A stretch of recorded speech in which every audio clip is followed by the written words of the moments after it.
Labrīt visiem, ar jums Emīls no FX Finance un tātad ar prognozēm uz 11. maiju 11. gadu.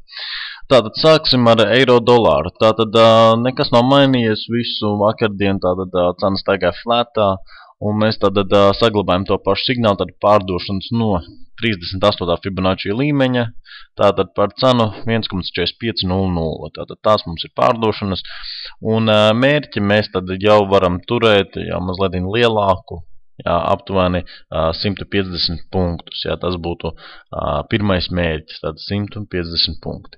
Un risks šim te darījumam, kā jau vakar arī minēju, ir tātad aptuveni 90 punkti, 90-100 punkti tajās robežās. Kā arī gribētu atzīmēt, ka šeit ir šis te H4 līmenis, 38. fiba, un tāpatās arī dienas līnija. Tātad, lūk, šādi te viņi mums nopatās. Uzslēgšu dienas grafiku. Tātad šāda te līnija, 1, 2, 3, 4 atlēcieni, un šeit bija caurstiens un tagad atgriešanās, un tad labs variants, kur iestāties darījumā, un tad gaidīt eiro jau zemāk. Ja jums ir pacietība, tad iestājoties šeit pārdošanās un cena aiziet līdz savam mērķim, tātad 150 punktus, jūs varat pārlikt stopu jau uz aptuveni 100 punktiem plusā, un tad gaidīt, ka viņš caurstīs šo līmeni, atgriezīsies, un tad pārdodiet vēlreiz, teiksim tā, ar mērķiem jau zemāk. Bet pārdošanas no 45.00, tad viennozīmīgi mums tātad ir, tātad tur vajadzētu arī iestāties. Tātad būtībā tas ir arī viss uz eiro, tad pārdošanas, no 45.00, un arī viss stops 100 punkti, mērķis 150 punkti.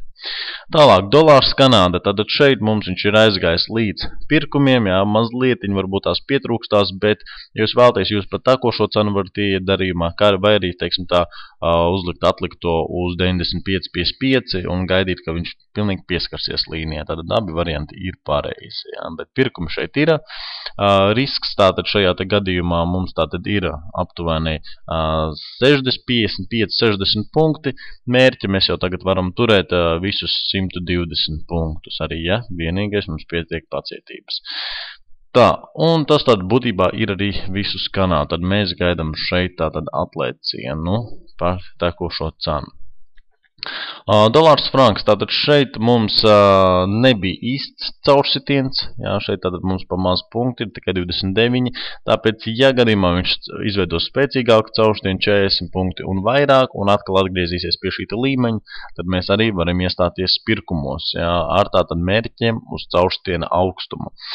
Risku tātad šim te darījumam mēs izvietojam pirms iepriekšējiem zemākajiem punktiem. Tas būs, savi 90 punkti, diezgan liels risks. Tāpēc, esiet vērīgi, pārliecinieties, vai tiešām šis darījums ir piemērots jūsu depozītam.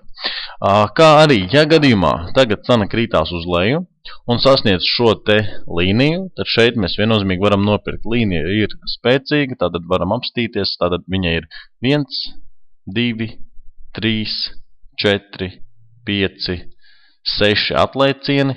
Tad sākot caurstiens, un šis te jau būs 7. piegājiens.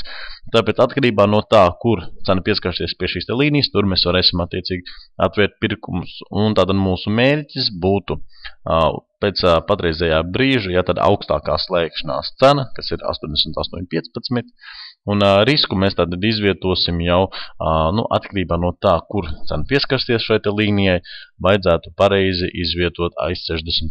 fibo līmeņa, kas ir aptuveni 85-90 punkti.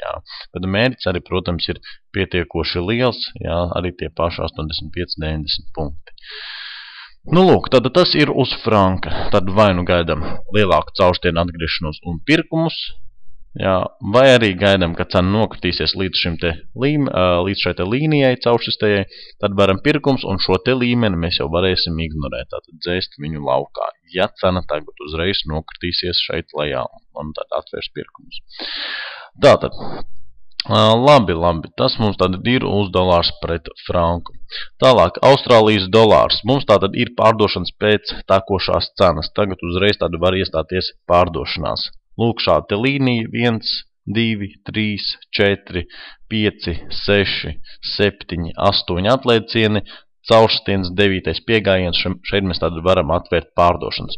Un mērķi mums vajadzētu turēt pēc principa pirmais konservatīvais mērķis ir līdz 38. fibai, kas ir aptuveni 120 punkti, vai arī, ja jums ir pacietība, varat turēt līdz pat zemākajām slēgšanās cenām, kas ir gandrīz vai 300 punkti. Lūk, šādi abi varianti ir pareizi. Jā, tāpēc vai izvēlieties, kas jums tad vairāk patīkās. Vai šis konservatīvais mērķis, kur arī ir pietiekoši liels, jā, vai arī mazliet agresīvāks, kas jau ir ļoti, ļoti pieklājīgs. Lūk tā. Tālāk, tātad skatīsimies, tas būtībā ir Austrāla vienīgais pagaidām darījums, ko tātad saskatīt pārdošanas no šejienes. Pēc tākošās cenas, un tākošā cena mums tad ir 0,868. Risks tātad mums ir jāizvieto virs šīm te virsotnēm, jā, tie ir savi 75 punkti. Diezgan, teiksim tā, mazs risks salīdzinājumā ar mūsu mērķiem. Jā, tāpēc šeit mēs arī varam iestāties. Ja gribat drošāk paslēpt stopu, tad lieciet virs virsotnēm, bet tie jau ir visi 150 punkti. Tālāk, tātad Jaunzēlandes dolārs. Tātad šeit mums ar cenu nostaigāja flatā un tātad parādīja mums šādu te līmeni. Tātad šie te ir maksimumi, kuriem viņi tātad netiek cauri, tāpēc ja mums būs caurstiens, tad pie atgriešanās mēs varēsim tātad atvērt pirkumus. Jā, un skatīties, vai ies tālāk cenu uz augšu. Bet, ja gadījumā, tad arī neatzīmē, uzreiz uzlikšu šo te līmeni. Tātad, ja cena sasniedz šo te līmeni, jā, tad cenu 79,80, tur mēs atkal varam pārdot, jā, kā arī gribētu atzīmēt, ka šeit mums caurstiens būtu pa švaku, tāpēc, ja cena aiziet līdz šeit līmenim, 79,80, mēs varam pārdot, un šo te līmeni mēs varam ignorēt, par cik caurstiens mums, šeit starp šīm te līmeņiem caurstiens mums nevar izveidoties.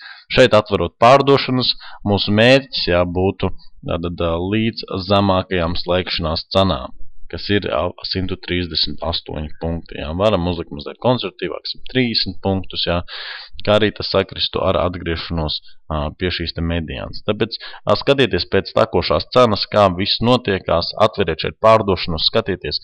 Ja cena uzreiz krīt pie šī te līmeņa, jā, tad varbūt tās iespējams fiksējiet 95 punktus, jātiecīgi jau taisa mazliet ilgāk, tas ir tad fiksējiet vairākus jau punktus, bet risks tātad šim te darījumam ir 90 punkti, jā, diezgan paliels, tātad virs šiem te maksimumiem. Mērķis arī nav mazs. Lūk, šādi te tad mums ir signāli uz eiro, Kanādu, Franku, Austrālu un Jaunzēlandi. Jā. Tāpēc, visvairāk man uz šo te brīdi patīk darījums uz eiro, un arī uz Austrāļu arī ir ļoti simpātisks. Tāpēc, izdariet savas izvēles, jā, un tad būtībā šodien tas ir arī viss. Paldies par uzmanību. Tātad jums bija Emīls no FX Finance, un tātad tās bija prognozes uz 11. maiju 11. gadu. Veiksmīgu jums dienu!